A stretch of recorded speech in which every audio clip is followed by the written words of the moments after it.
오늘 날씨가 참 그러네요. 예, 비 오고 바람 불고 아까는 뭐 좀 우박도 좀 떨어지는 것 같고 예약은 훨씬 더 많이 하셨는데 그냥 한 150분 정도 예약을 하셨는데 그냥 나오다가 이거 못 가겠다 하면서 들어가신 분이 좀 계시는 것 같습니다. 이 그 궂은 날씨에 힘든 발걸음 해주신 부모님들께 진심으로 감사드리고 아마 그 부모님들의 정성이 우리 아이들의 밝은 미래와 좋은 입시 결과 이런 걸로 이어질 것이라고 확신합니다. 제가 보통 때는 그 강연의 한 파트를 맡아가지고 상당히 오랜 시간 강연을 하는데요. 얼마 전에 제가 그 예비 고1, 예비 고3 설명회에서 상당히 오랜 시간 강연을 했고 또 오늘은 저보다 훨씬 더 입시 전문가이신 우리 그 남윤곤 그 메가스터디 입시 전체 연구소장님 오셔가지고 진짜 그 중요한 얘기를 많이 하시게 되어 있기 때문에 저는 그냥 인사만 하고 내려가겠습니다. 몇 가지 안내만 좀 드리려고요. 첫째로 그 자료집에 대해서 제가 조금 그 말씀을 드려야 될 것 같은데 오해하지 마시라. 이 자료집 지금 가지고 계시죠? 이거 보시죠.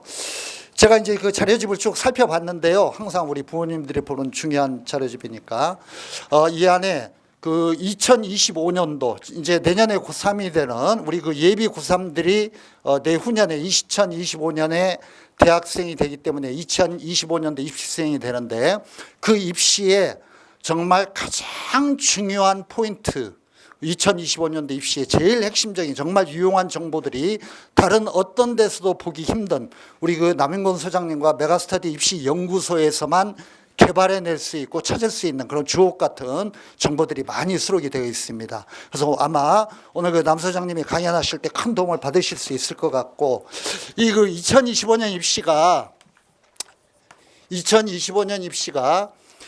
예비 고2에 해당하는 2026년 입시, 예비 고1에 해당하는 2027년 입시까지 거의 변동이 없습니다. 조금 변화는 있을 텐데 그 변화는 말씀해 주실 거고 여기 2027년 입시까지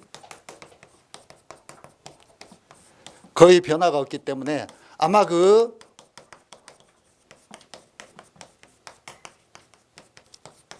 예비 고1이나 예비 고2 학부모님도 우리 남 소장님이 자료집 가지고 설명하실 때 잘 들어두시면은 우리 아이와 관련된 입시에 중요한 정보를 많이 얻게 되실 거라는 거, 그리고 조금 차이가 있는 점은 설명해 주실 거라는 거, 이런 생각으로 강연을 들어주시기 바랍니다. 두 번째로 제가 이거는 평소에 전혀 하지 않던 얘기여가지고 조금 그거 말씀을 드리려고 하고요. 이 그 비닐 파일 안에요. 제일 뒤에 보시면은요, 윈터스쿨 프로그램하고 그 단과 프로그램, 프리미엄 단과반 이렇게 되어 있고, 제일 뒤에 한 장짜리 수원 메가스터디 하이퍼풀 오픈이라고 이렇게 되어 있는 거 한 장짜리 자료 있습니다. 찾으셨어요? 이거 찾으셔야 됩니다. 하이퍼풀. 우리 그 지금 고3 학부모님들은 옆에 따로 그 다른 어떤 공간에 지금 모시고 있는데 그 고3 학부모님들도 좀 특히 고3에 해당하는 내용이니까 좀 그 찾아주시고요. 이거는 우리 그 수원 메가스터디에서 이번 겨울방학에 처음으로 그 런칭하는 처음으로 학생과 학부모들에게 제공하는 어떤 그런 그 프로그램이고 상품이기 때문에 제가 조금 원장으로서 말씀을 드려야 될 것 같아서.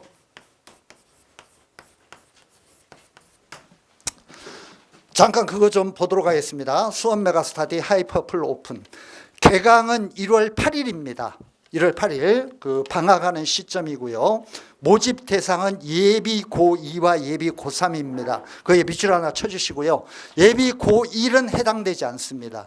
이게 이제 아주 쉽게 얘기하면 혼자 와서 공부하는 프로그램이에요. 요즘 애들이 이런 걸 좋아하기 때문에 예비 고1은 아직은 선생님한테서 직접 학습의 컨텐츠를 배워야 되는 시기라고 우리가 판단하고 있고, 예비 고3이나 예비 고2처럼 자기가 고등학교 생활을 하면서 내가 인강 중심으로 뭘 공부해야 되겠다 이런 어떤 자기 나름의 학습에 대한 마인드 이런 것들이 정립되지 않은 시기이기 때문에 예비 고1은 조금 위험하다고 보고 있습니다. 그래서 예비 고1은 제외를 시켰고요.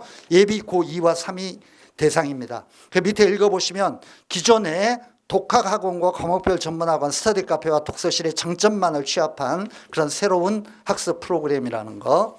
밑에 그 특징 및 특전을 보면은요, 우리 메가스터디 지금 영통에서 진행하고 있는 러셀 프로그램, 이것과 거의 유사하다고 보시면 됩니다. 인강 중심으로 혼자 공부를 하면서 필요하면은 내신 관리를 받고 필요하면은 단과 수업을 듣는 겁니다. 이런 프로그램입니다.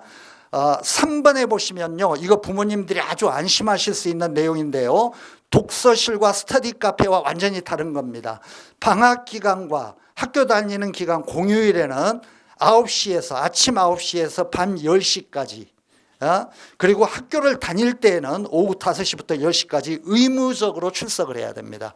그러니까 보통 종합반보다도 훨씬 더 학원에 윈터스쿨 기간에도 똑같습니다. 아침에 와가지고 밤 10시까지 공부를 하는 겁니다. 의무적으로 와야 됩니다. 물론 개인별로 다른 학원에 다니는 프로그램이 있다거나 학교 다닐 때는 학교에서 무슨 뭐 다른 어떤 일이 있어가지고 행사가 있어서 늦는다거나 일요일 날 교회 가는 일이 있어가지고 늦는다거나 이러면 담임선생님한테 얘기하고 빠질 수는 있는데 의무적으로 출석을 해야 됩니다. 그러니까 말하자면 학교 다니는 시간 외에 모든 시간은 학원에 와가지고 공부를 하고 우리가 관리해 준다는 겁니다.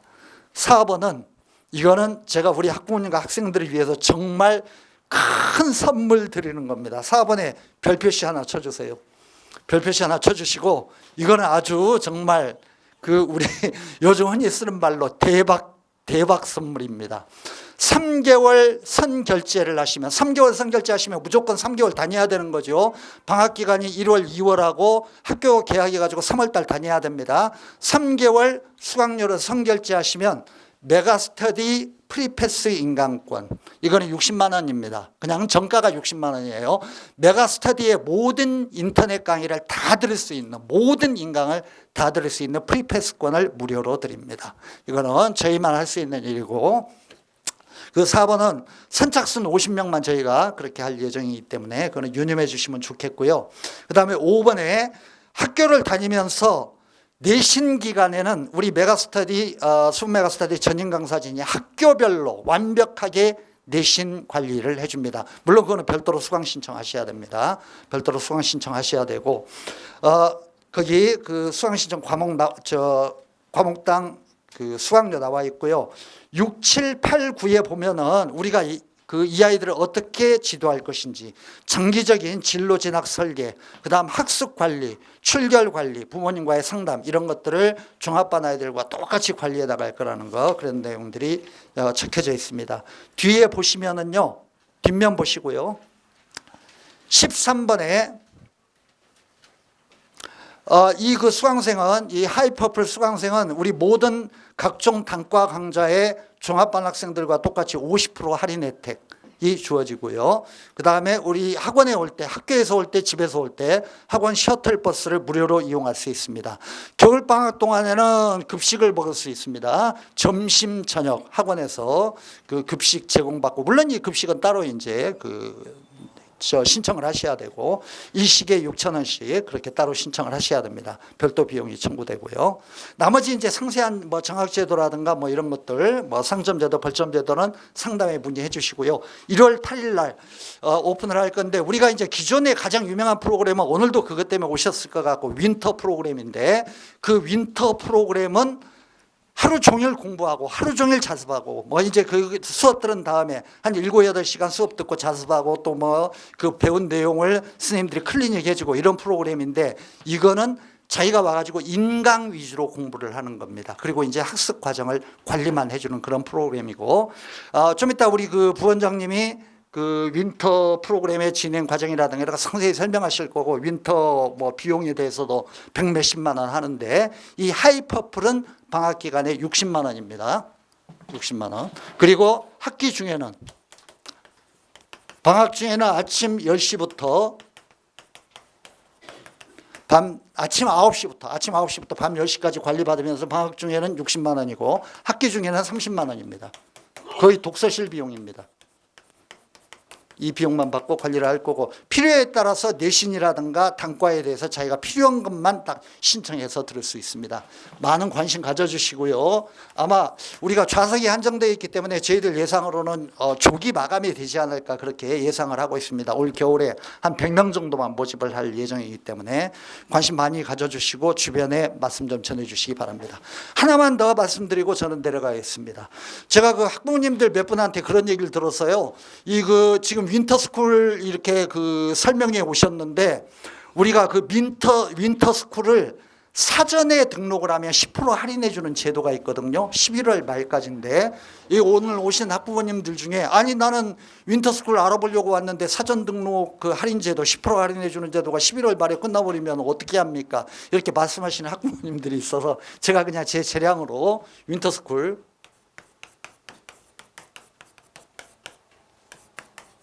사전 등록 할인 제도 이거를 약간 오늘 오신 학부모님들을 위해서 연장시켜 드리겠습니다. 12월 10일까지 이번 주말까지 10%입니다.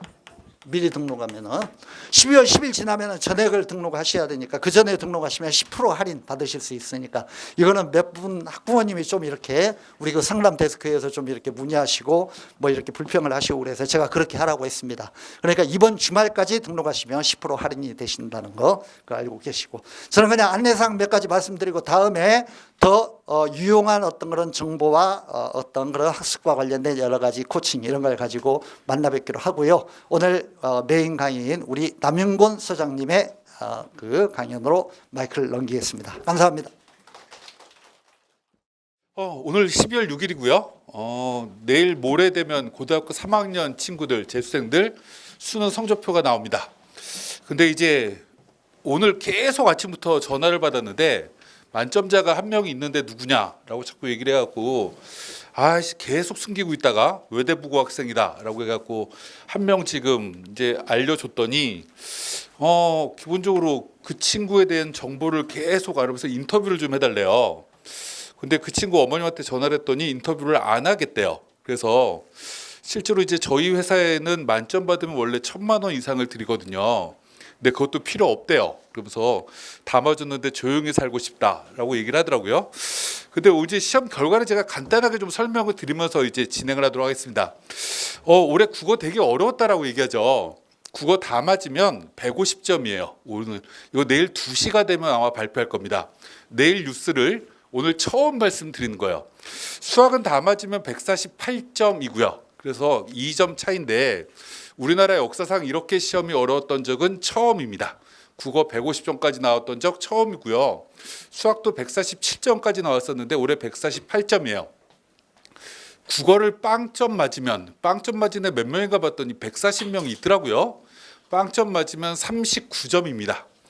빵점 맞으면 빵점 아니에요 라고 얘기하시면 안 돼요. 표준 점수는 점수를 다 부여하기 때문에 39점인데 그러면 100점과 빵점 사이는 111점 차이 납니다. 그래서 국어는 오히려 점수가 늘어났다. 원래 국어가 어려우면 원점수 100점보다 표준 점수 차이는 오히려 늘어납니다. 수학은 매년 한 75점쯤 차이 났었거든요. 다 맞은 아이랑 다 틀린 아이랑. 왜 수학이 그거밖에 점수 차이가 안 나냐라고 질문하면 우리나라 수학의 1번 문제가 중학생도 풀 수 있는 문제예요. 근데 이거의 정답률이 85%거든요. 그럼 우리나라의 수포자가 수학을 포기한 친구들이 약 20% 정도가 돼요. 85%면 15% 아니에요? 이렇게 얘기하지 마세요. 왜냐하면 1, 2, 3, 4, 5번 중에 찍어서 맞춘 애들이 있기 때문에. 그래서 편차가 되게 큽니다. 그래서 75점쯤 차이 났는데 올해는 조금 어렵다 보니까 82점으로 줄었어요. 근데 어찌됐건 시험이 이렇더라. 다 만든 아이가 한 명밖에 안 나오는 시험이구나. 영어는 1등급 받은 아이가 90점 넘게 맞은 아이가 4.7%입니다. 이거 내일 2시가 되면 다 나올 거예요. 오늘 어머님들은 내일 뉴스를 먼저 지금 듣고 계십니다. 이렇게 이제 시험이 나왔다. 우리가 이제 생각을 좀 한번 해봐야 될 거 여러 가지가 있는데 지금 예비 고1이고 예비 고2예요. 수능 가지고 대학을 갈 거냐 말 거냐는 예비 고1 친구들은 아직 생각할 필요가 없어요. 왜냐하면 우리는 내신을 잘 받아서 수시로 대학 가야지 라고 생각하면 돼요. 왜냐하면 아직 하얀 도화지에 아직 연필도 들지 않았어요. 그러면 예비 고1이 제일 중요한 게 뭐지? 라고 질문하면 당연히 내신을 어떻게 잘 받을까라는 걸 고민하면 돼요. 지금 고등학교 2학년 올라가는 친구들은 1학년 시험이 다 끝났어요. 거의 기말고사 남아있는 학교들이 좀 있을 텐데 기말고사까지 끝나고 나면 이제 1학년이 끝난 겁니다. 그럼 얼마나 끝난 거냐라고 질문하면 5분의 2가 끝난 거예요. 내신은 3학년 1학기까지 반영이 되거든요. 그럼 5분의 2가 끝나고 나면 내가 우리 집안은 안분지족을 꿈꾸는 집안인가? 라고 생각해 봤을 때 그렇다라고 생각하면 그 내신을 조금 더 올려서 내신 가지고 대학 가면 돼요. 근데 올해 다 맞은 친구는 고3애가 아니에요. 재수생이거든요. 그럼 그 아이는 고3 때까지 내신 가지고 대학 갈 생각이 없었겠죠. 그럼 그 아이는 어떤 아이였을까요? 내신 성적이 별로였던 거죠. 그래서 수능으로 턴을 해야 되겠다라고 생각하고 수능으로 턴한 겁니다. 오늘 제가 말씀드릴 내용은 이런 여러 가지를 가지고 하나하나씩 좀 설명을 드리려고 해요. 우리가 올해 고등학교 3학년 올라가는 입시를 2025라고 얘기합니다. 왜 이렇게 타이틀을 잡아놨냐면 지금 고2 친구들까지만 입시가 발표됐고요. 현재 고1 친구들 입시는 내년 4월 달에 발표가 돼요. 4월 달에 발표가 되는데 이미 발표한 것 딱 하나는 뭐냐면 인성을 강화하겠다라는 거 하나만 발표했습니다. 지금 당연히 예비 고1은 발표된 게 없죠. 그러면 지금 입시는 2025까지만 발표됐기 때문에 이걸로 설명드릴 거고, 근데 이제 몇 가지 바뀌는 게 좀 있어요. 그래서 제가 우리나라에서 생각보다 제일 유명한 사람 중에 하나예요. 네이버에 제 이름을 치면 하루에 뉴스가 한 7개씩은 올라와요. 그러니까 그냥 다 믿으시면 되고요. 하나하나씩 좀 생각을 한번 해보도록 할게요. 필요 없는 건 넘어가도록 할게요. 필요 없는 건 넘어가도록 하고 우리가 그 다음 이제 필요한 것부터 설명을 좀 들어보도록 할 텐데, 우리가 첫 번째 얘기를 한번 해보도록 하겠습니다. 올해 고등학교 3학년 친구들이 있어요. 올해 고3 이제 수능까지 끝났죠. 올해 고3 아이들을 저는 뭐라고 얘기하냐면 초등학교 4학년 이상의 아이들 중에 가장 출생 인원이 적은 아이들이 올해 고3입니다. 두 번째 적은 아이는 누구냐면 현재 중2 아이들. 세 번째 적은 아이는 올해 고2 아이들입니다. 그래서 이 친구들이 가장 인원이 적고요. 인원이 제일 많은 친구들은 다 아시다시피 현재 고1입니다. 현재 고1이 황금돼지로 제일 많고요. 지금 중3 친구들 예비 고1은 약 47만 명으로 지금 이 세 세대를 뺀 지금 현재 고3, 고2, 중2를 뺀 나머지 친구들하고 인원이 거의 똑같습니다. 그런데 이제 문제가 하나 생기는 게 있어요. 문제가 생기는 게 뭐냐면 현행 입시가 지금 중3까지 이어집니다. 그런데 기름을 붓는 게 하나가 생겨요. 뭐냐면 4월 달에 발표할 건데 의대 정원이 얼마나 늘 거냐라는 게 이제 화두가 될 텐데, 정원이 늘면 일단 행복하죠. 일단 행복한데 단점 하나는 이걸 노리고 이미 대학을 다니고 있는 친구들이 다시 도전을 하게 될 겁니다. 저는 참고적으로 저쪽 서울의 서초 메가스터디 학원이라고 자연계 학원 원장을 겸임하고 있습니다. 근데 저희 학원에는 지금 올해 재수생들 중에 나이가 제일 많았던 친구는 91년생이었어요. 91년생이 2명이 있었고요. 지금 올해 수능을 그러니까 지금 2025학년도 수능을 다시 보겠다라는 아이 중에 지금 요번 달에 등록을 하겠다라고 전화 온 아이가 있습니다. 대원외고를 졸업했고요. 서울대를 졸업했고요. 지금 삼성에 근무하고 있는데 의대 가겠답니다. 이런 아이들이 지금 계속 생길 겁니다. 그래서 제가 이 말씀을 왜 드리냐면 그러면 재수생은 지금 중3까지는 굉장히 계속 늘어날 겁니다. 참고적으로 올해 수능의 응시자 숫자 중에 재수생의 비율이 32%로 사상 최대라고 얘기했는데 이 사상 최대는 계속 깨질 겁니다. 계속 의대가 늘어나면 재수생은 계속 늘어난다. 대학 적어도 늘어났지만 학생 숫자도 늘어나니까 실제로 입시가 만만하지는 않다라는 걸 첫 번째 말씀을 드리고, 두 번째 얘기를 하도록 할게요.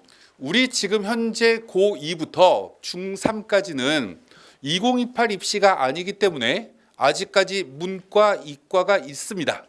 이걸 우리가 사회탐구 보는 아이들, 과학탐구 보는 아이들 이렇게 나눠져 있는데, 참고적으로 올해 고3이 보는 수능에서 처음으로 과학탐구를 본 아이들의 숫자가 사탐을 본 아이들보다 많았던 게 올해가 처음입니다. 올해가 처음인데 이제 우리가 꼭 과학 탐구를 왜 하려고 하니? 라고 질문하면 이공계로 대학을 가려고요. 라는 게 모든 학생들의 이제 기본적인 생각이었는데 현재 고2부터는 고1, 중3까지는 이제 2028 대학 입시에 앞서 3년이기 때문에 대학들은 통합이라는 걸 이제 하기 시작합니다. 다시 얘기하면 사회 탐구를 해도 전자공학과 갈 수 있고요. 사회 탐구를 해도 의대 갈 수 있습니다. 물론 의대 가려고 하면 거의 다 맞으면 되죠. 사탐을 했을 때. 그래서 이제 문과, 이과 벽이 깨진다. 과목은 아무 과목을 시험 봐도 되는 입시로 바뀝니다.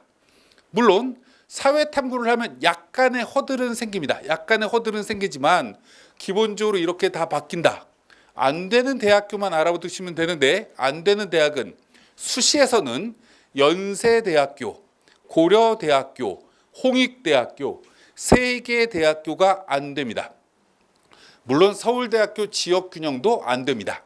그래서 4개 대학교가 안 된다고 생각하시면 되고 나는 수시에 서울대학교, 연세대학교, 고려대학교 그리고 홍익대 안 갈 건데요 라고 얘기하면 이제 이 수시에서도 사회 탐구를 해도 확률과 통계를 해도 우리 아이는 반도체 공학과 갈 수 있다라고 우리는 생각하시면 됩니다. 그래서 이과를 대학을 가기 위해서 무조건 과학을 해야 되는 시기는 끝났다라고 생각하시면 됩니다. 수능으로 대학 갈 건데요? 라고 했을 때는 서울대, 고대, 홍익대 3개 대학교만 안 됩니다. 나머지 대학교는 다 된다. 연세대도 되는구나 라고 생각하시면 됩니다. 이렇게 입시가 바뀐다. 그러면 우리 아이가 잘하는 걸 잘하는 게 무엇보다 중요하겠죠. 특히 지금 고등학교 1학년 친구들은 2학년 내가 어떤 과목을 선택해야 될지 이미 다 정하셨을 텐데 그거는 내신 과목을 정한 거고요. 수능은 바꾸셔도 된다라는 얘기고 현재 고1 올라가는 친구들은 우리 아이가 지금 성향이 자연계인데 우리 아이는 과학이 좀 약한데 우리 아이는 수학을 정말 잘하지 않는데 라고 생각했을 때는 문과로 가서 이과로 무언가 과를 지원해도 된다라는 겁니다. 필요가 없는 건 일단 넘어가도록 할게요. 나머지는 다 보시면 될 것 같고 그 다음에 제가 이걸 다 설명드리려고 하면 뒤에 2부 설명을 못하기 때문에 지금 원장님이 시간 뺏은 거 빼고 나면 아마 8시 20분 전에는 제가 끝내도록 할게요. 1시간쯤 안에 끝내도록 할게요. 제가 설명할 때 그래도 지겹게는 안 해요. 그죠? 지겹진 않으시죠? 이해하기 쉽게 설명하씩 드리도록 할게요. 논술이라는 게 이제 모든 대학이 다 본다라고 생각하시면 됩니다. 이제 안 보는 대학교만 기억하시면 되는데 서울대만 논술이 없습니다. 그리고 여기서 열람원, 지하철도 안 가는 서울 쪽에 국민대는 논술이 없습니다. 나머지 서울 쪽의 모든 대학, 이 수원에 있는 경기대, 수원대까지 논술은 다 있다라고 생각하시면 돼요. 그럼 논술이라는 걸 지금 왜 알아둬야 되냐라고 질문하면 우리 아이가 만약에 이공계 학과를 가려고 하면 무슨 논술을 보냐면 수리 논술을 봅니다. 그렇기 때문에 우리 아이가 자연계열 학과 쪽으로 생각하면 수학이 그래도 좀 중요하겠구나. 논술까지 있으니까 라고 생각하시면 되고 우리 아이는 문과로 대학 보낼 거면 우리 아이는 요약하는 능력이 무엇보다 중요합니다. 요약이라는 게 뭐냐? 국어교과서, 사회교과서를 가지고 지문을 4개를 냅니다. 4개를 내고 나서 1번 문제가 뭐냐면 4개의 지문은 서로 상반된 주장을 하는 2개 지문으로 나누어진다. 분류해라. 이게 첫 번째 요구고요. 분류한 내용을 요약해라. 2개 지문을. 이게 1번 문제입니다. 요약 능력을 본다라는 거예요. 기본적으로. 그래서 이런 논술이 있구나라는 거 기본적으로 생각하시면 되고 수능 최저라는 게 있는데 이제 수능 최저 학력 기준은 모든 대학교의 교과 전형은 다 생긴다 라고 생각하시면 됩니다. 교과 전형이라는 게 뭐냐? 내신 좋은 아이들 대학 가는 거죠. 서울대 지역균형부터 연세대, 고려대 쭉 이제 내신을 뽑는 전형은 수능 최저가 있다. 어느 대학교까지 있냐라고 질문하면 경희대, 외대, 시립대까지 이 수능 최저가 있고요. 없는 학교는 건국대, 동국대 여기까지 내려가면 없어지는 대학교가 생기기 시작합니다. 이제 있는 학교도 있고 없는 학교도 있다라는 얘기예요. 예를 들면 건대, 동대는 없는데 홍익대, 숙명여대는 수능 최저가 있습니다. 이렇게 되기 때문에 내신 성적을 잘 관리하는 게 1단계, 2단계는 수능 최저 학력 기준을 4과목을 다 반영하는 거 아니거든요. 보통 2과목 또는 3과목 요구합니다. 제일 많이 요구하는 게 세계 등급합 7입니다. 세계 등급합 7이라는 건 2등급짜리 2개, 3등급짜리 하나, 한 과목은 그냥 시험만 보면 됩니다. 9등급을 받아도 된다라는 거죠. 이 조건이 고려대, 성균관대, 한양대 등의 상위권 대학교가 이 조건을 요구합니다. 그러니까 우리 아이가 내신은 이제 나중에 설명드리겠지만 대부분 과목을 다 잘해야 되는 거지만 나중에 수능 준비를 하긴 해야 되는데 해야 되는 과목은 3과목으로 국한된다. 어디를 빼면? 의대를 빼면 이라고 생각하시면 됩니다. 논술까지 하려고 하면 고려대는 논술이 수능 최저가 4개다 라고 우리 하나 참고적으로 알아두시면 됩니다. 필요 없는 건 다 넘어가도록 할게요. 이제 뭐 의학학 계열 이런 게 쭉 나열이 되어 있는데 참고적으로 하나만 얘기를 하도록 할게요. 예비 고1 지금 현재 중3학 부모님 손 들어볼까요? 대부분 앞에 앉아 계시네요. 역시 우리 아이들이 이제 희망이 있으니까 중3 친구들은 우리나라 마지막으로 고등학교 3년만 있으면 지역 인재 전형에 해당됩니다.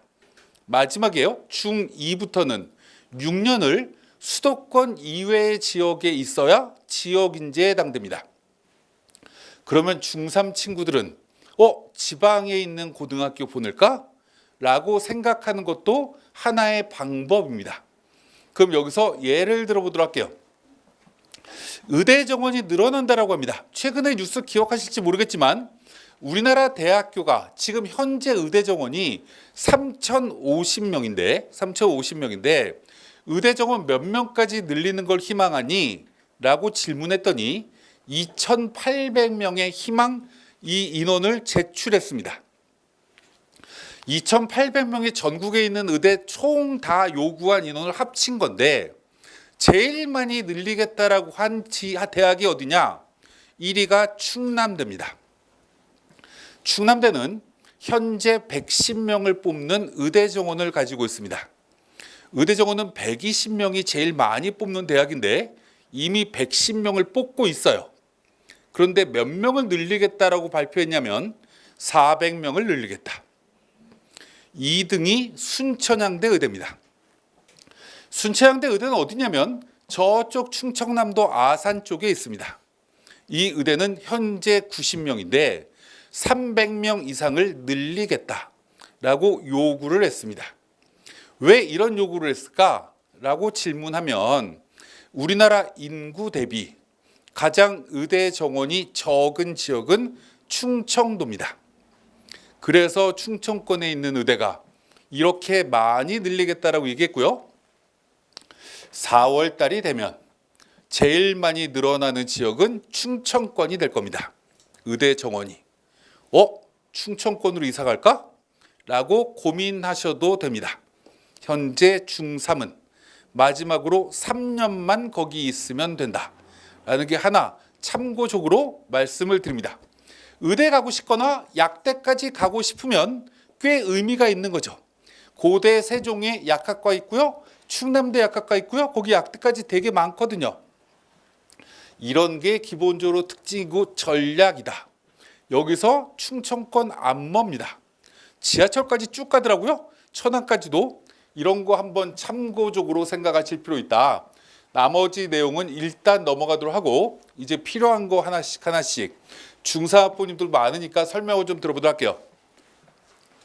우리나라 대학 입시는 첫 번째 수시 모집이 교과 전형이라는 게 있어요. 수시가 뭐냐라고 질문하면 먼저 뽑는 겁니다. 정시가 뭐죠? 라고 질문하면 나중에 뽑는 거죠. 올해 정시는 1월 3일부터 원서 접수를 해서 1월 6일 날 원서 접수 마감합니다. 그러면 정시까지 원서를 써야 되는 친구는 내일 모레 성적표를 받고 시험을 잘 봐서 너무 기분 좋아요 라고 하는 아이는 우리나라에 1000명도 안 됩니다. 나머지 40만 명은 이게 뭐야 라는 성적표를 받고 우울한 12월 달을 보냅니다. 원래 12월은 가정의 달입니다.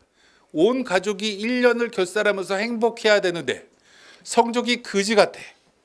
근데 12월 15일까지 수시 합격자 발표가 끝납니다. 그럼 수시는 15일까지 합격자 발표가 끝나는구나. 최초 합격자. 그리고 12월 28일까지 예비 합격자를 계속 발표합니다. 예비 합격자가 뭐지? 라고 질문하면 최초 합격자를 발표했는데 어떤 아이는 우리 아이였으면 좋겠는데 수시를 6장 써서 6개를 다 붙는 아이가 있겠죠. 서울대 의예과를 쓴 아이가 연대의대도 붙고 가톨릭대도 이대 붙고 막 이렇게 붙으면 지가 손오공도 아니니까 5개를 어쩔 수 없이 버려야 됩니다. 버리면 줍는 애가 생기겠죠. 최초 합격한 애가 빠져나가니까 그 밑에 애들을 차곡차곡 채우는 게 28일까지 된다. 그럼 다시 얘기하면 수시는 올해 안에 합격 결과를 무언가 획득할 수 있는 게 수시입니다. 6개를 다 떨어지면 마음이 아프겠죠. 추스릴 새도 없이 1월 3일부터 정시 원서를 씁니다. 조마조마하겠죠.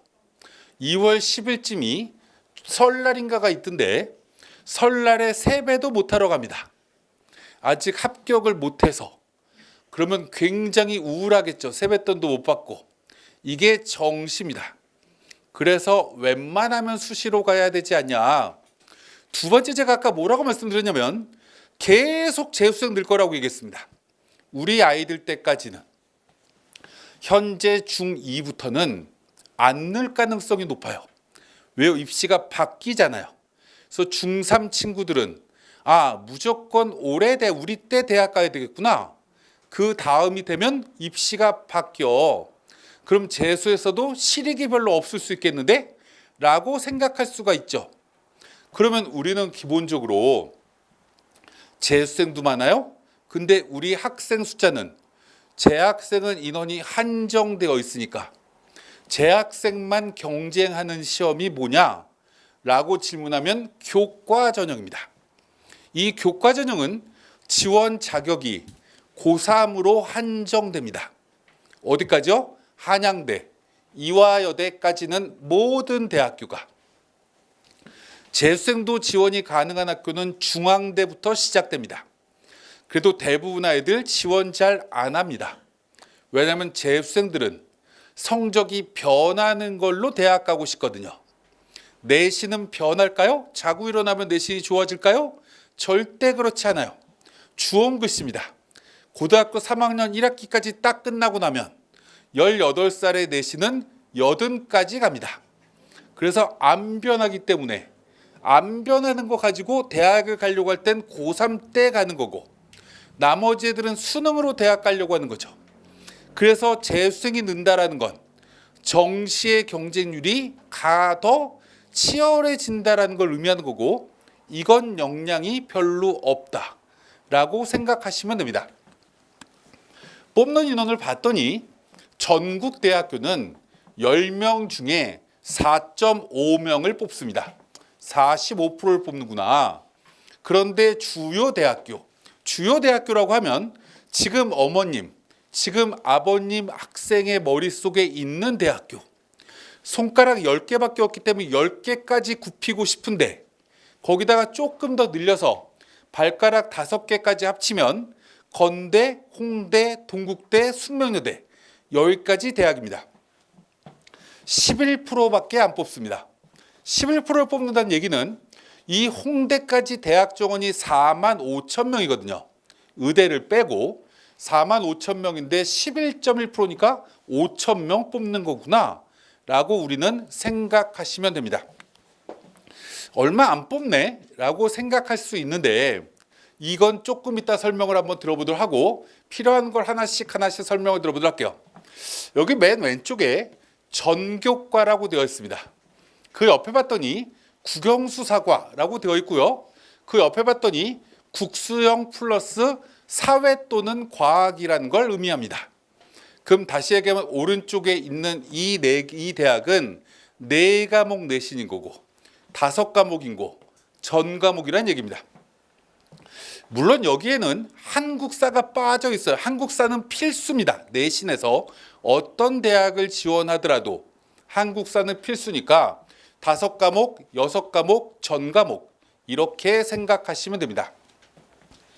그럼 우리가 생각을 한번 해보죠. 우리 집안은 서연고, 서강대, 성균관대 5개 대학 안으로만 대학을 보낼 거야 라고 하면 전 과목이다 라고 생각하시면 되고 에이 거기는 안 가도 돼 라고 하면 국영수사과에 한국사까지 6과목이다 라고 생각하시면 됩니다. 그럼 우리 이런 생각을 하면 되겠죠. 내신을 국영수사과에 한국사까지 6과목은 필수적으로 일단 현재 고1 올라가는 친구는 해야 되겠구나 라고 생각하시면 됩니다.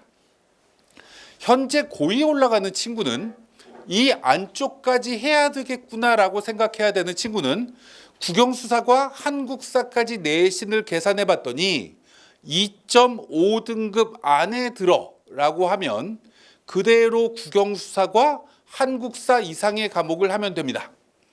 2.5등급을 벗어나고 3등급을 넘어가기 시작하면 사회나 과학은 빼도 된다. 우리 아이가 문과 계열로 대학 갈 거면 과학을 빼면 되고 이과 계열로 갈 거면 사회를 빼면 되는 거구나. 이렇게 생각하시면 됩니다. 그럼 여기서부터 이제 하나씩 얘기를 한번 해보도록 할게요. 내신을 잘 받는 방법이 뭘까? 라고 질문하면 학생들의 대부분은 이렇게 얘기합니다. 열심히 공부하면 돼요. 열심히 공부하면 내신이 잘 나올까? 그렇게 생각되지 저는 않습니다. 열심히 공부해봐야 잘 나오는 애도 있고 안 나오는 애도 있더라고요. 아까 제가 프린트 나와드린 걸 쭉 보다 보니까 저는 계산하는 걸 되게 좋아하거든요.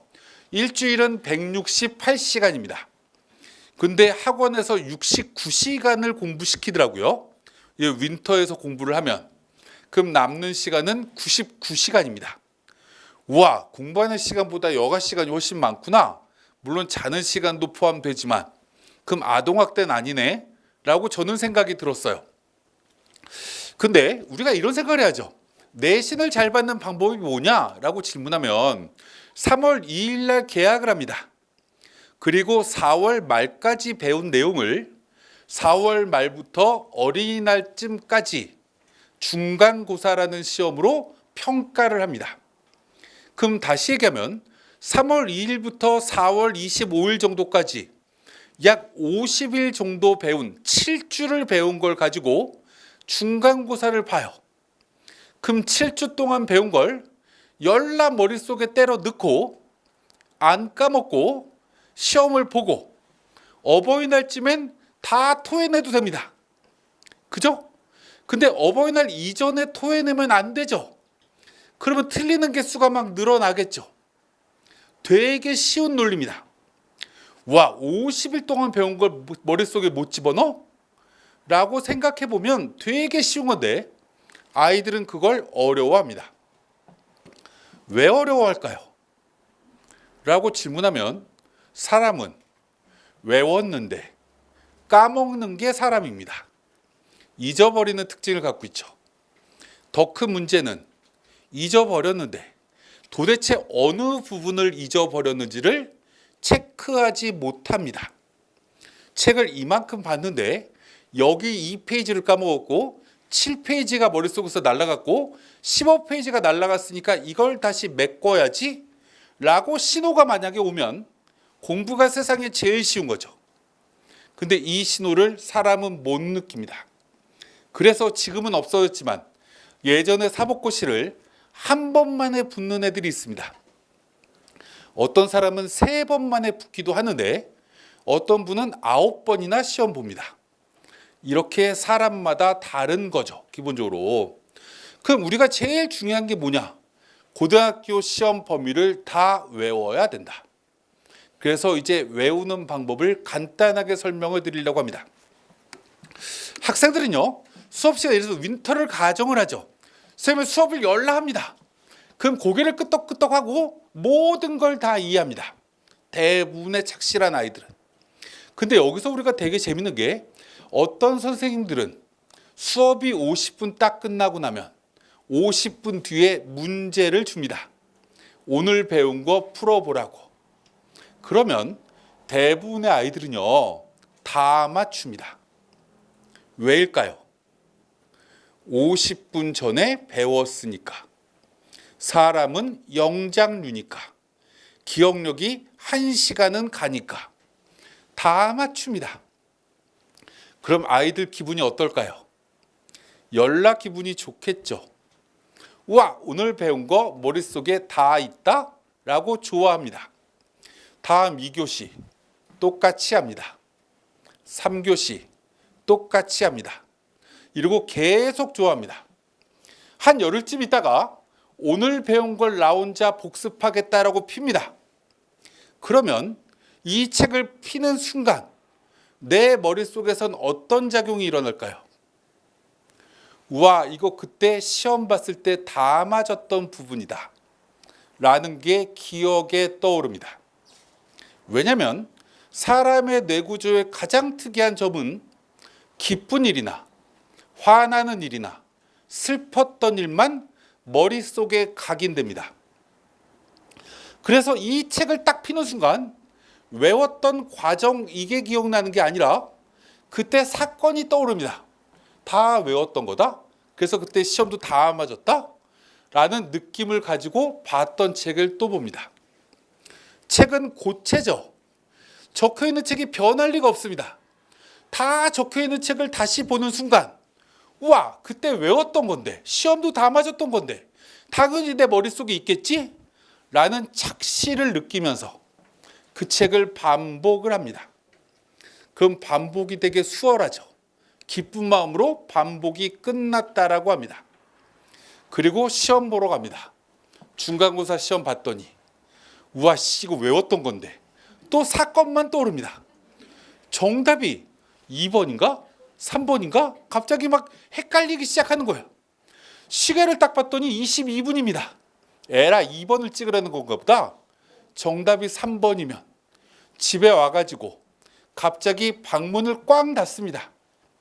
엄마가 왜 그러니? 밥 먹어야지. 이렇게 하면 와, 갑자기 애가 흑흑 막 울기 시작해요.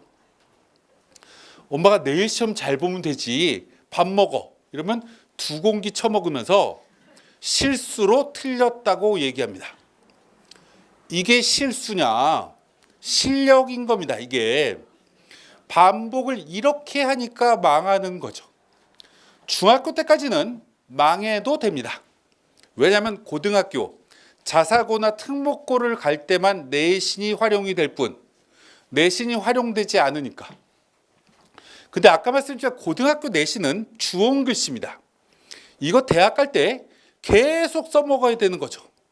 한 번 내신 잘 받아놓으면 군대 갔다 와서 다시 써먹을 수 있고요. 한 번 내신 잘 받아놓으면 나중에 10년 있다 다시 이걸로 내신으로 대학 갈 수 있습니다. 한 번 거꾸로 말아먹으면 이거 다시 원상복구가 안 되는 거죠. 내신은 실제로 이제 한 번 시험이 끝나면 내신 5분의 1을 망한 거다. 그래서 현재 고1은 이 내신이 끝났으면 이제 방법을 좀 고민해야 되는데 이제 그 다음 얘기를 한번 해보도록 하겠습니다. 내신을 얼마나 받아야 되냐? 아까 제가 말씀드렸지만 연대, 고대, 서강대, 성대는 전 과목 반영하는 대학입니다. 전 과목 반영하는 대학인데 여기 지금 아래쪽에 검은색 막대 그래프가 이렇게 있는데 이 막대 그래프의 의미는 저 위에 있는 건 인기학과의 커트라인 왼쪽의 등급인 거고요. 아래쪽에 있는 건 아래쪽의 하위권 학과의 내신 등급입니다. 그럼 참고적으로 보죠. 오른쪽에 인문이라고 적혀 있습니다. 고려대가 좀 낮네요. 연세대보다. 2등급이 넘어갑니다. 그죠? 2등급이 넘어간다는 얘기는 실제로 전 과목의 내신이 대부분 다 2등급인데 한 과목쯤 3등급 있으면 2등급이 좀 넘어가겠죠. 예를 들어서 1학년 때 배우는 과목이 8과목인데 8과목 중에 하나가 3등급이고 모조리 다 2등급을 받으면 약 2.15등급이 됩니다. 산수 다 하실 줄 아니까 8개 중에 3등급 하나, 나머지 다 2등급이면 2.15가 나와요. 그럼 어디 갈 수 있나요? 라고 질문하면 고려대 한문학과를 갈 수 있을지 없을지 모른다. 그때그때 달라요. 이게 마지노선입니다. 자연계는 조금 내신 성적이 더 좋습니다. 2등급 안쪽으로 들어가야 돼요. 그러면 이 8과목 중에 한 과목쯤 1등급 맞고 나머지를 싹 다 2등급 맞으면 고려대학교, 연세대학교의 제일 하위권 학과 뭐죠? 가정교육과, 간호학과 이런 학과쯤 간다라고 생각하시면 됩니다. 되게 쉬워요. 2등급 근처만 맞으면 스카이 중에 서울대는 못 갈 수 있어도 연고대 근처는 갈 수 있겠구나 라고 기본적으로 생각하면 됩니다. 방금 제가 말씀드린 건 평균 2등급을 다 맞는 거 말씀드린 거고요. 경우의 수는 또 나오죠. 1등급, 3등급, 1등급, 3등급 이렇게 맞아도 2등급이 평균이 되겠죠. 그죠? 그러면 기본적으로 어떤 게 우리 아이한테 유리할 거냐라는 건 우리가 한번 생각해 봐야 됩니다. 예를 들면 우리 아이는 수학을 되게 잘합니다. 과학을 되게 잘하는데 국어 싫어해요. 사회도 싫어합니다. 그러면 수학을 1등급 받아라. 공통과학도 1등급 받자. 그 대신 국어나 사회는 한 3등급까지만 받아도 돼. 라고 우리가 무언가 이렇게 받을 수 있게끔 만들어 주실 수 있는 거죠. 그래도 평균 2등급이 나온다라는 겁니다. 제가 이 얘기를 왜 하냐? 사람은 무언가 좋아하는 게 있고요. 싫어하는 게 있습니다. 참고적으로 저는 나이가 55세인데 저희 아이는 이제 초등학교 6학년입니다. 애를 워낙 늦게 낳아서. 근데 저희 아이는 수학은 제가 봐도 진짜 잘합니다. 그래서 지금 고등학교 수학을 풀 수 있어요.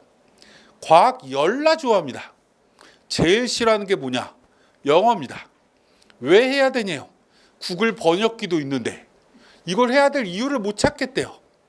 국어도 고전을 왜 해야 되냐요? 아이가 이렇게 얘기하면 지금 미래 세대를 살 내가 굳이 과거를 되돌아갈 이유가 뭐가 있어? 막 이래요. 근데 제가 이거를 무언가 설득하기가 되게 어려운 거죠. 근데 이 아이는 수학 공부하는 데는 시간이 하나도 빨리 늦게 간다는 생각을 안 합니다. 과학도 마찬가지. 근데 영어만 단어 좀 외워라. 그럼 막 빨리 이렇게 계속 하고 막 갑자기 유튜브를 꺼내갖고 보려고 하고 막 별짓을 다 합니다. 하기 싫은 거죠. 하기 싫은 거를 열심히 해서 잘하게끔 만들려고 하면 엄청난 에너지가 필요합니다. 중학교 때까지 15년 동안 어떤 과목을 못했으면 갑자기 변화가 잘 안 일어난다라는 거죠. 근데 어머님들의 가장 큰 문제는 뭐냐면 못하는 걸 끌어올리려고 합니다. 자꾸. 이걸 저는 반대로 뭐라고 얘기하냐면 아동학대 시킨다라고 얘기합니다. 못하는 거는 어느 정도까지만 하게끔 만들면 된다. 잘하는 걸 잘하게 만들어주면 되는 겁니다. 내신이 평균 만들어진다라고 아까 말씀드렸어요. 이렇게 무언가 만들어야 되는데 수원 쪽의 대부분 고등학교는 3등급까지는 받기 되게 쉽습니다. 대부분 고등학교가. 3등급이 어디까지냐면 상위 23%까지입니다. 그럼 200명짜리 고등학교에 46등까지 안에 들면 3등급이 되는 거죠. 200명짜리 안에 8등 안에 들면 1등급이 되는 거고요. 이걸 우리가 지금 계획을 기본적으로 잘 세워줘야 되겠다. 우리 아이한테 진짜 잘할 수 있는 과목을 몇 과목을 만들 거냐. 국영수사과에 한국사까지 6과목에 고등학교 1학년이 되면 제2외국어나 한문 학교에서 배우게 되니까 그것까지 더하면 7과목, 기술과정까지 더하면 8과목을 배우게 되는데 8과목 중에 어떤 걸 앞으로 빼서 우리 아이한테 매력적으로 등급 좋은 등급을 받게끔 만들 거냐를 우선적으로 빼주셔야 된다. 그래야 우리 아이가 고등학교 1학년 내신의 선행학습을 하는데 진도가 나가는 거죠. 아, 우리 아이가 영어를 굉장히 좋아하면 영어를 싸그리 다 외워버리면 됩니다. 레슨 1, 레슨 2 다 외워버리면 되죠. 무언가 우리 아이가 수학을 되게 좋아하면 한 1단원, 2단원까지 무언가 싸그리 다 외워버리면 됩니다. 이렇게 무언가 만들어줄 필요가 있다. 그럼 교과 준비가 된다. 2등급 만들면 메이저 대학을 간다 라고 생각하시면 됩니다. 2.5등급은요? 라고 이제 호기심이 생길 수 있죠. 2.5등급은 2등급 반, 3등급 반입니다. 2등급은 상위 11% 안에 드는 거고요. 3등급은 23% 안에 드는 게 반반씩 있는 거니까 4%를 벗어나고 11% 안까지니까 보통 100명 중에 평균 7등 하는 겁니다. 23%는 11등을 벗어나고 23등 안에 드는 거니까 평균 17등쯤 하는 겁니다. 7등과 17등을 반반씩 하면 얘는 100명 중에 몇 등짜리냐? 12등쯤 하는 아이입니다. 그럼 이 아이는 한 반 30명일 때는 몇 등쯤 하는 아이냐? 4등쯤 하는 아이가 될 텐데 이 아이는 어느 대학교를 가냐라고 질문하면 저쪽에 경희대학교 국제 캠퍼스쯤 갑니다. 자연계열 친구들은. 문과 친구들은 서울 캠퍼스의 한국 외대쯤 간다라고 생각하시면 됩니다. 3등급인데요? 라고 하면 이제 우리는 수원을 사랑하게 됩니다. 11%를 벗어나고 23% 안에 모든 과목을 다 든다.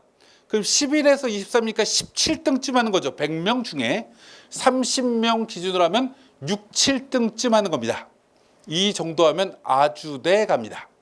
자연계 인기학과를 가는 게 아니라 조금 밑에 있는 자연계학과. 문과 쪽은 경영학과는 가기가 어렵고 밑에 비인기학과 이런 학과를 가는 아이가 3등급이다 라고 생각하시면 되고 3.5등급이면 경기대다 라고 생각하시면 되고 4등급이면 수원대다 라고 생각하시면 됩니다. 4등급을 벗어난다 라고 하면 우리 아이는 공부에 아직 열정이 없구나 라고 생각을 하고 공부 안 시키셔도 됩니다. 공부 안 시키셔도 된다는 얘기는 여기서 지하철을 타고 저 한신대 쪽으로 반대로 가면 됩니다. 지하철이 절대로 지하로 안 가는 그저 서브웨이가 아닌 쪽으로 거꾸로 타고 가면 대학은 다 갑니다. 이게 내신이다.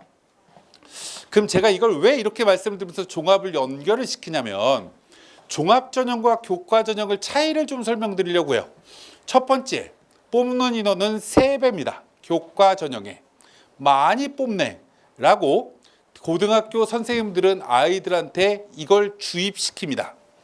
실제로 많이 뽑냐? 라고 질문하면 많이 뽑긴 하는데 이 인원 중에 절반은 수원외고 아이 뽑습니다.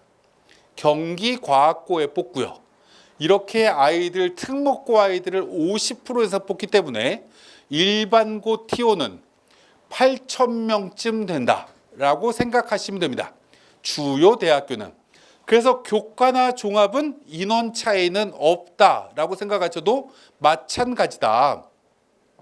그럼 이거의 차이는 뭐냐라고 질문하면 아까 교과는 내신 성적을 기반으로 수능 최저를 맞춘 아이들을 뽑는다.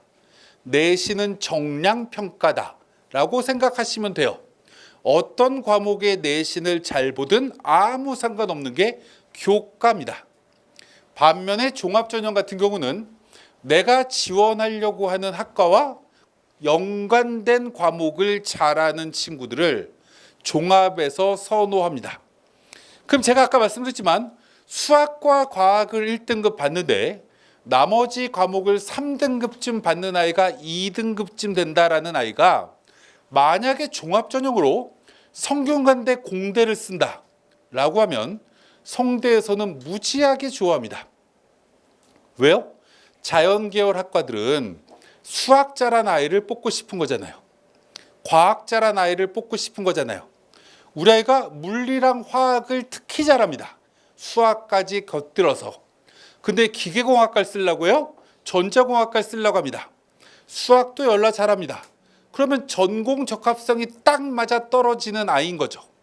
그래서 종합전형은 특정 과목 내신, 다시 하면 전공과 연계되는 과목의 내신을 잘하는 아이가 유리한 게 이거고, 어떤 과목이든 잘해도 아무 상관없는 게 교과인 겁니다.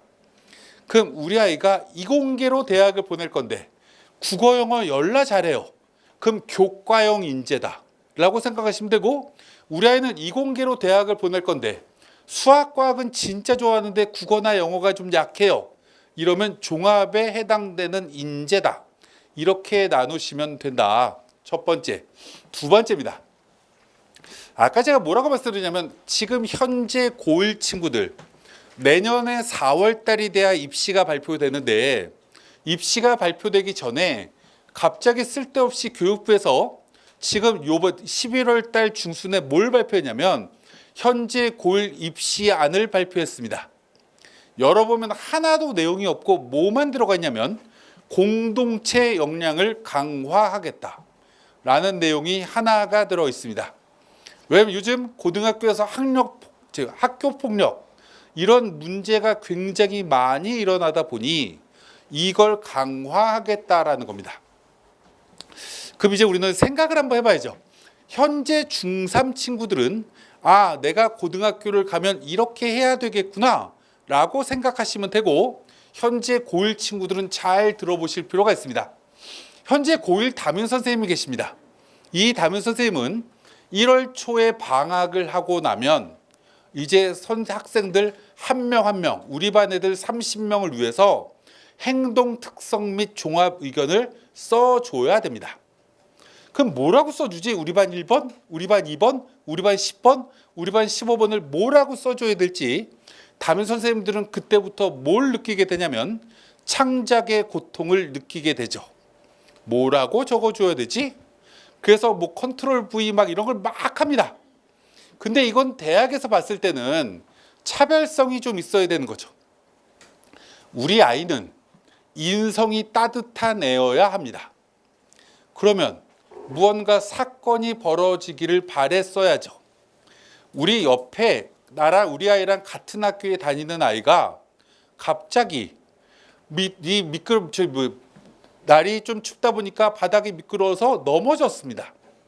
그래서 다리에 기부스를 했네요. 그래서 제가 걔 가방을 들어다 주면서 등하교를 도와줬습니다. 담임 선생님이 매일 그걸 봤어요. 그럼 우리 아이한테 써줄 수 있는 내용이 생기겠죠. 불편한 친구를 위해서 이런 행동을 함. 인성이 따뜻한 아이라고 적어줄 수 있습니다. 이렇게 적히려고 하면 친구 다리가 부러져야 됩니다. 이 현실 사회에서 일어나기가 상당히 어렵죠. 그런데 이런 인성이 따뜻하다라는 걸 무언가 만들어줘야 됩니다. 평상시 생활에서. 그럼 뭐 어떻게 만들어주지? 라는 걸 기본적으로 고민을 해야죠. 담임을 보면 담임 눈에 내가 따뜻하다라는 걸 무언가 보여줘야 됩니다. 선생님한테 인사를 합니다. 선생님 안녕하세요. 선생님은 안녕하세요. 이렇게 인사를 하면 선생님은 목만 아파요. 그렇잖아요? 인사 받다 보면. 그러면 가슴이 따뜻하지 않죠. 인사를 하면 눈은 반드시 바닥을 향하게 되어 있습니다. 아까도 주웠는데 왜 또 있지 휴지가? 이렇게 한마디를 하면서 주스면 미아 부장이 아닌데도 불구하고 무언가 이런 걸 하는구나 적힐 만한 소재가 만들어집니다. 우리 아이가 리더십이 있다라고 무언가 적혀야 돼요. 예비 고1 친구들은 1학년 1학기 딱 끝나면, 지금 고1은 기말고사 끝났나요? 아직 하나요? 지금 기말고사 아직 안 끝났으면 원래는 이런 것도 하면 되게 좋습니다. 갑자기 종례 시간에 우리 아이가 갑자기 벌떡 일어나서 선생님한테 쌤 친구들께 한마디만 할게요 라고 갑자기 벌떡 일어납니다. 근데 이렇게 얘기하는 거야. 얘들아, 나 1학기 때 국어 1등급 받은 거 너희들 다 알지? 이렇게 갑자기 얘기를 해요. 우리 반에 국어가 좀 약한 애들이 많더라. 내가 기말고사 때 너희들을 도와서 우리 반 국어 성적 좀 한번 올려보자. 이렇게 무언가 얘기를 선생님이 들리게 내가 멘토 역할을 해줄게. 이렇게 무언가 얘기해 줍니다. 리더십도 있고요. 배려심도 있고요. 이렇게 무언가가 만들어집니다. 지금 갑자기 야간 자율학습을 막 합니다. 담임 선생님이 당직한 날은 해줘야죠. 담임이 뭔 나쁜 짓을 했다고 야간 당직까지 서야 돼요. 그날은 땡땡이 치면 안 됩니다. 공부를 해요. 9시까지 야간 자습하면 대부분 아이들은 8시 57분이 되면 가방을 주섬주섬 쌉니다. 8시 58분 되면 가방을 이렇게 안고 시계를 보고 앉아 있습니다. 빨리 종아 울려라. 그럴 때 우리 아이는 8시 58분에 우리 담임 선생님이 국어 선생님이면 올해 열나 어려웠던 국어 시험지를 꺼냅니다. 담임 선생님이 수학 선생님이면 올해 열나 어려웠던 수학 시험지를 꺼내놓고 이제부터 나는 몰입이라는 걸 시작합니다. 담임이 교무실에 계시다가 9시 종이 땡 치고 나면 애들 가는 걸 이렇게 CCTV를 보면서 가고 있구나라는 걸 확인합니다. 근데 우리 반에 한 놈이 안 갑니다. 쟤 누구야? 자나? 그리고 이제 우리 반에 오시겠죠. 앞문을 열고 딱 보는 순간 어라 윤건이가 있네. 윤건아 이렇게 부르겠죠. 몰입의 경지에 빠지면 귀도 멉니다. 안 들려요. 그럼 선생님이 옆에까지 오셔갖고 뭐하나? 이렇게 봤더니 내 과목을 열나 열시에 풀고 있어요. 대견할까요? 안 대견할까요? 대견하겠죠. 자기주도 학습을 이렇게까지 한다라는 무언가 에피소드를 적어줍니다. 이런 걸 기본적으로 해야죠. 두 번째, 지금 고1 친구들도 마지막으로 또 하나 해야 되는 거, 기말고사가 끝나고 나면 약 20일이라는 시간이 남아 있습니다. 기말고사 딱 끝나고는 뭘 해야 되는 거냐? 이 탐구력을 빛내야 됩니다. 고등학교 1학년 친구들은 이제 어떤 친구가 돼야 되냐면 고등학교 1학년 과정은 국민공통교육기본과정입니다. 이거를 열라 공부하는 건 진로 탐색을 하기 위해서 1학년 과정을 하는 거거든요. 그럼 1학년 때 무언가 열라 뭔가를 열심히 배웠습니다. 갑자기 내가 생명과학과 관련된 게 전공으로 하고 싶어 라고 생각이 들면 공통과학 선생님한테 찾아가야죠. 찾아갈 때 그냥 밑도 끝도 없이 쌤 저요 생명과학과에 가고 싶고요. 또 점수가 좀 잘 나오면 약학과도 관심 있고요. 2학년 때 점수가 더 오르면 의예과 갈까요? 이렇게 물어보는 건 탐구력이 아닌 거죠. 뭐라고 얘기를 해야 되는 거냐면 요번 기말고사 시험 범위를 열심히 공부하다 보면 생명과학과 관련된 어떤 파트가 있습니다. 이게 계기가 되는 거예요. 내가 생명과학에서 유전이라는 파트를 열심히 공부했습니다. 기말고사를 잘 봤어요. 참 기분이 좋기도 하지만 열심히 공부하다 보면 이 단원을 처음 무언가 발견한 과학자는 누굴까? 유전이라는 걸 처음에 정립한 학자는 누굴까? 이런 게 갑자기 궁금해집니다. 아니 궁금해져야만 합니다. 그럼 갑자기 녹색창을 이렇게 쳐서 그 과학자를 막 찾기 시작합니다. 그랬더니 대표적인 저서도 나오고요. 책이 나오면 그 책도 사서 읽어봅니다. 교과서랑 이렇게 대비를 해봤더니 교과서는 여기까지밖에 없는데 그 책에는 거기서 확장으로 무언가 깊이 있는 내용, 폭넓은 내용이 줄줄줄줄 나옵니다. 선생님을 다음날 찾아갑니다.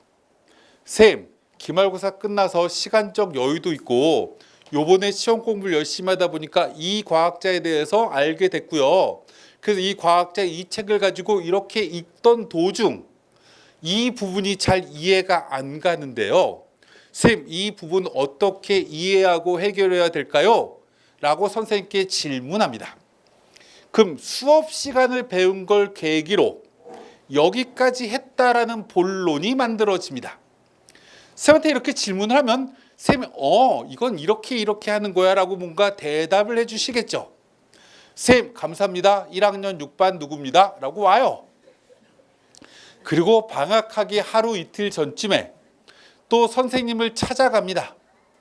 찾아가서 질문하지 말고 방학도 얼마 안 남았는데 편지 한 장을 가볍게 이렇게 전달합니다. 편지 내용은 1학년 처음 입학했을 때 과학에 자신감이 없던 저는 선생님의 수업을 통해 무언가 이렇게 일취월장했다라는 서론을 적습니다. 본론에 기말고사 끝나고 이런 질문했던 거 선생님 기억나시죠? 라고 적습니다. 이렇게 무언가 학습을 하다 보니 이쪽 단원과 관련된 진로를 또 탐색하던 중 이게 생명공학의 어떤 파트와 이게 약학과의 어느 분야와 연결이 된다라는 사실을 알게 됐어요. 그래서 이번 겨울방학 동안에는 이 진로와 관련된 이런 도서를 조금 더 탐구해 보려고 지금 계획하고 있어요. 혹시 또 궁금한 점이 생기면 방학이라도 선생님께 연락드려도 되죠? 하트 3개쯤 그리고 2학년 때도 저의 과학 선생님이 되시길 진심으로 기대하며 이렇게 하면 세부 능력 및 특기사항에 탐구력과 관련된 내용들이 쭉 정리가 되고 진로 역량에 연결이 됩니다. 재밌겠죠? 이렇게 만들어주는 게 학생부 종합전형인 겁니다. 이제 학생부 종합전형에는 세부 능력 및 특기사항과 행동 특성 및 종합의견, 다시 얘기하면 교과목 선생님이 적어주는 것과 이제 담임 선생님이 적어주는 것밖에 안 남습니다. 그럼 이걸 하면 돼요. 예비 고1 친구들은 전 과목을 다 하면 됩니다. 1학년 1학기 때 국어 시간에 갑자기 어떤 시를 배우면 이 시를 지은 시인은 이 작품 하나만밖에 안 썼을 거야. 이런 말도 안 되는 상상하지 말고 다른 작품은 뭘 썼을까? 라는 궁금증을 가지고 이 중간고사 시험 끝나고 나면 이 시에 대해서 감명 깊어서 이 시인을 연구하던 도중 이 시를 알게 됐고 이 시를 안 배운 내용이라서 이해가 안 가는데요. 선생님, 국어 선생님께 수열 이 개떡 같은 공식을 누가 만들었지? 처음에 욕했는데 선생님이 열나 잘 가르쳐서 모두 다 이해를 하고 갑자기 수열 공식이 굉장히 매력적이라서 수학자를 막 찾아봤더니 이 수학자였고 이런 내용이 있어. 이걸 쭉 연결하다 보니까 이거 실생활에 이쪽하고도 연결이 되겠는데요. 선생님 맞나요? 이렇게 무언가였고 질문을 하면 세특의 내용들이 완성되는 거죠. 그래서 이 학생부 종합전형을 준비할 친구는 중간고사 시험을 잘 보는 것도 중요하지만 이런 내용까지 잘하는 게 무엇보다 중요하다. 논술은 아까 말씀드렸지만 아직 하실 필요는 없고요. 그냥 자연계로 대학을 갈 친구는 수리 논술이다 라고 생각하고 수학이 조금 더 중요하니 수학에 어느 정도 가능성이 있다라고 생각되는 학생들은 논술도 내가 대학을 갈 수 있는 수시의 하나의 방법이구나 라고 생각하시면 됩니다. 반면에 우리 아이가 수리 논술 가지고 대학을 못 갈 것 같은데 라고 생각되면 이쪽에 인문 논술이라는 게 있습니다. 인문 논술은 아까 말씀드린 글 쓰는 논술이에요. 예비 고1은 논술 문제 보실 필요 없고 지금 2학년 올라가는 친구들은 겨울방학 동안에 할 게 내신 공부 열심히 하는 거나 수능으로 턴을 할까 고민해서 수능의 기초를 닦을 거나 이런 거 고민하시면 되는데 일주일에 168시간이 너무 길죠. 어떻게 밥만 먹고 공부만 해요. 밥만 먹고 어떻게 잠만 자요? 여가 생활도 있어야죠. 이 문과 논술 문제 한번 보실 필요가 있다. 문과 논술 문제는 학력과 연관되지 않는 게 특징입니다. 이 논술은 학교에서 배운 내용이 아니에요. 그래서 그걸 기본적으로 우리는 생각하실 필요가 있고, 마지막 하나만 말씀드리고 마무리를 짓도록 하겠습니다. 여기 이제 부원장님께서 윈터에 대해서 잘 말씀을 드릴 텐데, 제가 마지막으로 부탁드리고 싶은 건 이런 거예요. 공부는 반복적으로 해야 되는 겁니다. 그럼 이제 예를 한번 들어보도록 할게요. 저희 학원에, 저는 이제 재수생들만 아이들을 관리하는 학원인데, 저희 학원은 올해 재수생 중에 평택고를 다녔던 아이가 영어를 열나 못합니다. 국어, 수학, 탐구는 진짜 잘하는 아이였는데, 이 아이한테 제가 6월 달에 모의고사를 딱 보고 나서, 야, 아무리 그래도 그렇지 의대 간다는 놈이 영어를 70점 맞으면 의대 못 가. 제가 얘기를 했죠. 근데 이 아이가 영어를 공부를 해야 되긴 하는데 시간이 없대요. 다른 과목 공부하느라고. 그래서 제가 물어봤습니다. 영어를 잘하려면 어떻게 해야 되니? 라고 물어봤더니 이 아이가 영어 단어를 많이 외우면 된대요. 그럼 외워 새끼야 라고 제가 얘기를 했죠. 시간이 없다니까요? 이렇게 얘기를 해요. 그래서 제가 다음날 7시 20분까지 오라고 했습니다. 참고적으로 재수학원 7시 40분까지 등원이거든요. 7시 20분에 딱 저희 원장실 방으로 애가 왔어요. 제가 영어 단어장을 하나를 이 아이한테 선물을 했죠. 그래서 이 영어 단어장을 가지고 첫 번째 단어부터 30개까지를 정독을 해보라고 했습니다. 무슨 단어, 무슨 뜻, 무슨 단어, 무슨 뜻, 이렇게 읽어봐. 딱 읽었더니 3분 걸리더라고요. 30개 읽는데. 야, 2번만 더 읽어라. 2번 딱 읽는데 10분이 안 걸렸습니다. 야, 올라가서 공부해. 단어장 주신다면서요. 나중에 줄게. 라고 하고 단어장을 뺐고, 이 아이를 점심 먹는 점심시간에 제가 그 아이 체하라고 앞에 딱 앉았습니다. 앞에 딱 앉아서 이 영어 단어장 보캐블러리를 앞에 앉고, 제가 아까 이 아이가 3번 읽었던 30개 단어를 하나씩 질문했습니다. 이 단어 무슨 뜻이니? 이 단어 무슨 뜻이니? 30개를 물어봤더니 4시간 반 만에, 4시간 30분 만에 질문한 거예요. 7시 반에 걔가 올라갔고 12시 밥 먹을 때 물어봤죠. 몇 개 기억했을까요? 18개 기억했습니다. 그러면 약 60%를 기억한 거죠. 4시간 30분이 지났는데 40%를 잊어버린 겁니다. 제가 이 아이한테 이렇게 얘기했습니다. 야, 사람은 기뻐야 기억력이 오래간다? 18개 네가 대답한 걸 다시 물어볼게. 엄청난 희열을 느끼면서 대답을 해. 그래서 18개를 또 물어봤습니다. 다시 대답을 다 해요. 다시 까먹은 거 12개를. 야, 영장류가 네가 양서류도 아니고 4시간밖에 안 지났는데 12개나 까먹을 새끼야? 이러면서 12개 까먹은 걸 또 질문했습니다. 대답을 못해요. 야, 임마, 그거 무슨 뜻이잖아. 무슨 뜻이잖아. 제가 이렇게 얘기를 했죠. 아, 맞다. 계속 이래요? 가, 임마. 그래서 보냈어요. 저녁 먹을 때 6시에 또 불렀습니다. 또 앞에 앉았죠. 30개를 또 물어봤습니다. 놀랍게도 다 대답합니다. 2번 이렇게 시차를 두고 했더니 다 대답을 해요. 그 다음날 아침에 또 오라고 했습니다. 어저께 외웠던 30개 자고 일어나서도 안녕히 머릿속에 계신지 우리 한번 확인해 보자 라고 30개를 또 물어봤죠. 다 대답합니다. 이제 이건 네 거다. 오늘부터 이렇게 하는 거야. 하루에 10분만 투자하면 되지. 밥 먹을 때 옆에다가 보케블러리 책 놓고 네가 하나하나씩 확인하면 돼. 그 아이 6월 모의평가에 71점이었는데 9월 모의평가 올해 수능처럼 똑같이 어려웠거든요. 92점 맞았습니다. 이 아이가 갑자기 원장님 무릎 꿇어요. 와, 단어를 이게 6월 1일 날 시험 보고 9월 며칠 남았더라? 90일 만에 30개씩 외우면 2,700개 단어 외운 겁니다. 하루에 10분씩 투자해서 20점이 올라갑니다. 무릎을 딱 꿇더니 저의 평생 은인이래요. 공부는 그렇게 하는 거야. 학원에서 윈터 수업을 들으면 내가 오늘 1교시 걸 들었어. 1교시 끝나고 나서 바로 반복하면 착시 현상 생긴다니까요. 점심 먹고 그때 한번 머릿속에 다 떠올려 보면 됩니다. 내가 1교시에 뭐 배웠지? 아무것도 안 보면서 써봐야지. 그리고 써있는 거랑 매칭시켜 보면 됩니다. 우와씨, 반밖에 못 적었는데? 저녁 먹을 때 또 적어보면 돼요. 이런 무언가 반복을 잘 하면 윈터 7주가 무언가 잘 완성이 될 겁니다. 그러면 2월 달이 끝나고 3월 달에 무언가 내가 원하는 만큼 공부가 이만큼 됐구나 라는 게 우리가 완성이 돼요.